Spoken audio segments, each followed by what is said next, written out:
அஸ்மத்குருப்யோ நமः. ஆண்டாள் திவ்ய திருவடிகளே சரணம். நோர்த்துச்சுவர்க்கம் புகுகின்ற அம்மனாய் மார்த்தம் முந்தாரோ வாசல் திருவாதார் நார்த்தத்துள்ளாய் முடி நாராயணன் நம்மால் போர்த்தப்பறை தரும் புண்ணியனால் பன்னொருநாள் கூர்த்தத்தின் வாய் வீழிந்த கும்பகர்ணனும் தோர்த்தும் உனக்கே பெருந்துயில் தான் தந்தானோ ఆర్తానందలుడయాయరుంగలమే తీర్థమాయి వందు తెరవేలోరెంబావాయ్. నోము నోచి స్వర్గంలో అడుగుపెట్టిన ఓ తల్లి తలుపు తెరవకపోతే పోని కనీసం నోరు తెరిచి ఒక మాటైనా మాట్లాడమ్మా.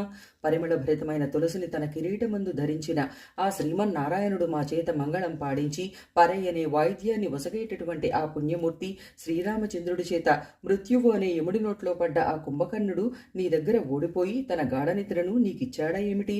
నిద్రమత్తే వదలడం లేదే. మా అందరికీ నాయకురాలివి కదమ్మా, కాస్తంత తేరుకుని తలుపు తెరువమ్మా అంటూ నేటి 10వ పాసురంలో 5వ గోపికమ్మను లేపి తమతో చేర్చుకున్నారు మన గోదా గోష్ఠి. ఆండాళ్ దివ్య తిరువడి.